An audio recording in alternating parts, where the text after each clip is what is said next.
If there's one word to describe the Dell XPS 13 Plus, it's extra. It's the kind of laptop that will cause head turns and double takes wherever you bring it, not because it's unusual or gimmicky, but because it looks that good.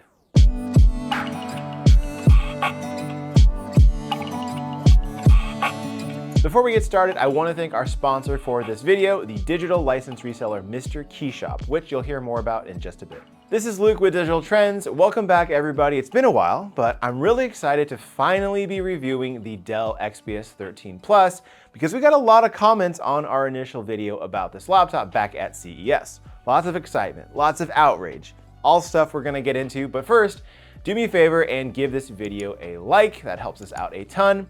And without further ado, let's talk about this laptop.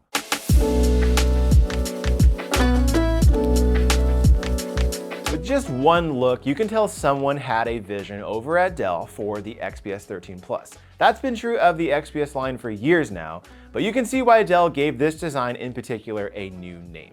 Like it or not, it's well deserving of one, and I'll get back to that name later when we talk about performance. But for now, let's just spend some time gawking at this thing, because when it comes to producing something that really feels cutting edge, Dell nailed it.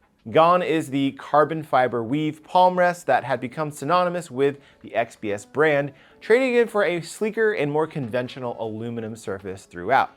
There are two color options available this time, this one here, which is granite, and then there's also the lighter platinum color, both of which have a unique tint that do stand out. But really, outside the Dell logo on the back and these really tiny bezels that frame the display, this doesn't resemble previous XPS laptops much at all, at least not from the outside. More than anything else, the keyboard and touchpad definitely underwent the most radical redesign.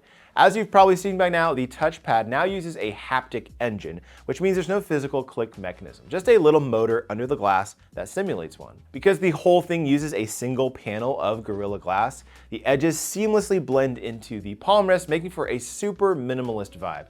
Lenovo did a similar thing with its Yoga 9i this year, but I love the way Dell committed to this by making the touchpad completely invisible. And it feels great to use too. When I first saw the XPS 13 Plus back at CES, I did have reservations about the haptic touchpad because it felt a little bit off at the time. But after some tuning by Dell, the smooth tracking that I've come to love on haptic touchpads works great now. I turned down the sensitivity to 25%, as you can do in Windows 11, and found a sweet spot that perfectly simulates the kind of physical click mechanism that I prefer in a hardware touchpad.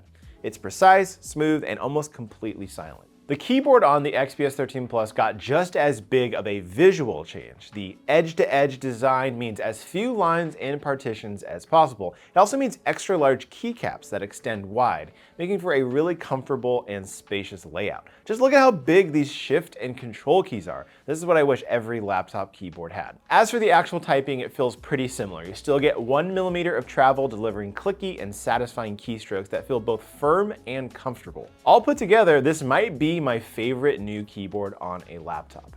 And finally, one of the most striking and controversial choices, the function row of keys has, of course, been replaced by these capacitive touch buttons. Now, if you're like me, you've probably had poor experiences with these types of buttons in the past on tech products of all kinds.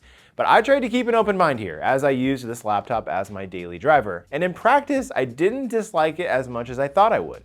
Again, it feels like Dell has made them more responsive since the last time I used them.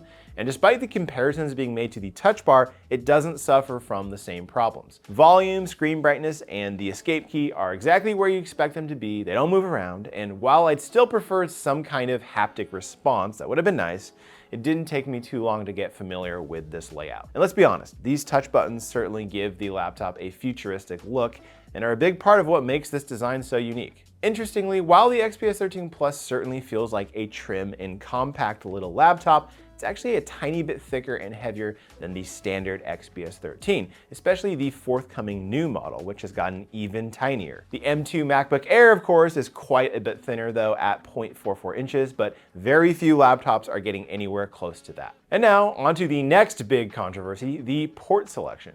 The Dell XPS 13 Plus includes just two USB-C Thunderbolt 4 ports, one on either side, and that's it. No micro SD card slot, certainly no USB-A or HDMI, not even a headphone jack. Now, I'm guessing that you, like most people, probably have a visceral reaction to having things taken away from them in their favorite products, even if it's to make better tech in the long run. I certainly had some of those same feelings myself, but this design wouldn't be possible without any more ports included, specifically this edge-to-edge keyboard. Just notice where the USB-C ports are located next to where the physical keyboard begins. Good reason or not, Dell isn't the first laptop manufacturer to make this clean break from the headphone jack, but it might be the most high-profile case so far. And in a world where even Apple has kept the headphone jack in the MacBook Air, it definitely feels like the XPS 13 Plus is venturing out into the unknown. And yet, again, I tried to keep an open mind here. Over the course of my time using the XPS 13 Plus as my primary computer,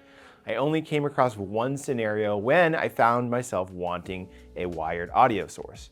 My wireless earbuds had died, I wanted to listen to some music while working, and lo and behold, there's no headphone jack for my wired headphones that don't die. Fortunately, Dell throws a USB-C to 3.5mm adapter right in the box, so after I dug it out, my concerns were put to rest. I get it, it's a clumsy solution for sure, but in a pinch, my minor first world problem was solved, and outside that, I totally forgot that this thing didn't have a beloved headphone jack. But that's just me. I certainly have sympathy for those who want to keep analog audio connections around for other reasons. That's especially true since this device only comes with those two USB-C ports. Now, I won't spend too much time talking about the display because it's the same 16:10 panel that's been used in previous versions of the XPS 13, and it's great. My model is the OLED touch panel with the 3456x2160 resolution. For the same price, you can also get the 3840x2400 display that's brighter and of course more sharp, but it's not OLED. Both color saturation and accuracy were spot on, and because this is OLED, you get that absolute black. The bezels, of course, around the display are as thin as ever, including up top where the webcam is. Speaking of cameras, we all know that the webcam has always been the Achilles heel of the XPS laptops, and now that we actually use them a lot more than we used to, having a bad webcam is not a minor issue. Unfortunately, this is still a 720p resolution camera, though this time Dell's actually separated the camera itself from the IR sensor, which is used for Windows Hello. And that's allowed for some improvements in image quality, both in low light and high exposure situations. It's a far more usable webcam than previous XPS 13 models for video calls, even if it does lack the sharpness that you get in 1080p cameras, which this really could have used. It's a similar case with speakers. They're better, they're just still not amazing. Dell now uses a 4-speaker setup to give the audio a bit more oomph. Everything is much clearer, and aside from the lack of bass, these speakers create a decent soundstage for the occasional movie trailer or YouTube video. So it's an improvement, and I appreciate that.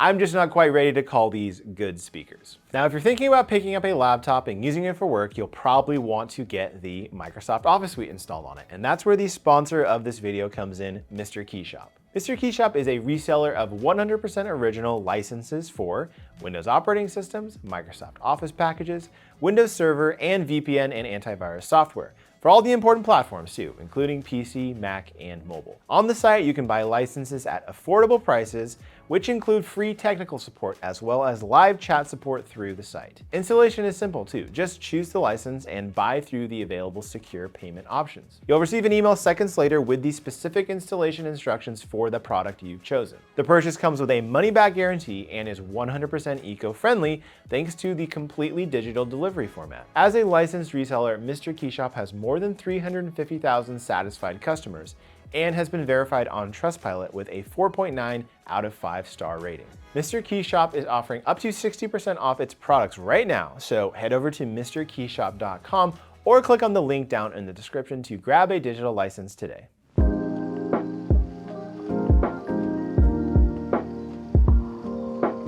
And lastly, we finally get to it, performance. It's what the plus in the name is supposed to refer to, but as it turns out, that's a bit of a misnomer. Dell decided to really lean in on the way that Intel has split up its own CPU lineup this year, which is really confusing because they have the 15-watt U-series chips on one hand and the 28-watt P-series chips on the other. So yes, this XPS 13 Plus uses the more powerful of the two, but it's really the standard XPS 13 that's getting a power reduction and making room for this new model in the lineup.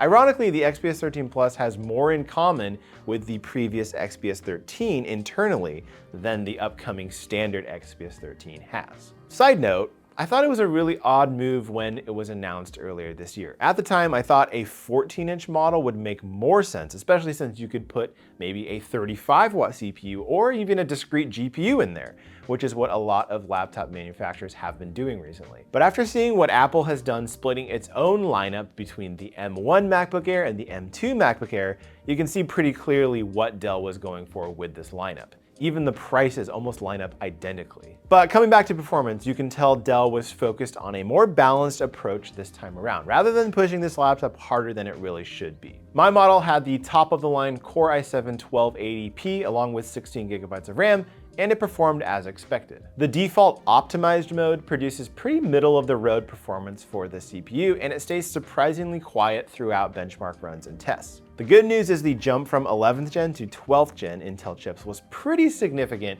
especially in multi-core workloads, so you'll likely be happy with the performance here, even with some fairly heavy multitasking and even some light content creation. Not exactly a machine you'll want to spend all day editing 4K video on, but no laptop of this size really is.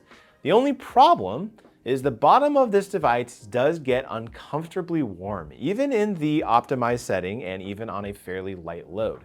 It was enough for me to notice it, first of all, but then also not want to use it on my lap for too long. While I'm happy the heat is directed away from the keyboard and palm rest a little bit, this isn't really good either. And looking at the bottom of the laptop, you can see just how few vents this thing has. There's a few small slits along the sides and some vents below the display, but that's really it. Fortunately, Dell also offers a cool setting, which helps quite a bit. I actually found myself using this more often than not, especially since my day-to-day work doesn't need the extra performance afforded by that high performance mode. I really only needed to switch away when I was on video calls and doing other tasks simultaneously. And yet, it is a frustration, especially when you compare this laptop to the laptop Dell doesn't want you to compare it to, probably the M2 MacBook Air, or heck, even the M1 MacBook Air. These laptops are just so much better at staying cool to the touch while performing well, and the XPS 13 Plus just really can't compete. That applies to battery life too. It almost goes without saying, but the MacBooks are running circles around these laptops, especially this higher resolution touchscreen model that I have. You'll undoubtedly get a couple more hours out of the base model of the XPS 13 Plus, but I was getting around 7 or 8 on really light web browsing or 5 or 6 on actual work. That's not horrible, and actually it lines up pretty well with a lot of the other 12th gen laptops we've been reviewing.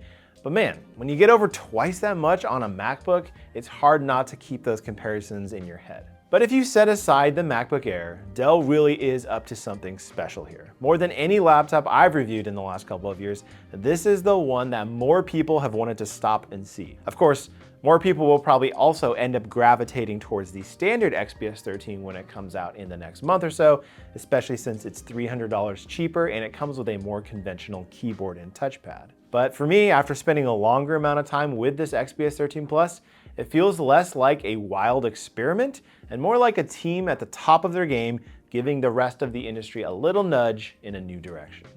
Hey, thanks for watching. If you got to the end of this video, why not hop down into the comments and let me know what you think of the XPS 13 Plus. Are you down with Dell's vision of a futuristic laptop? Or are you really just mad about the idea of not having a headphone jack? And hey, while you're here, go ahead and subscribe to the channel for more videos from Digital Trends.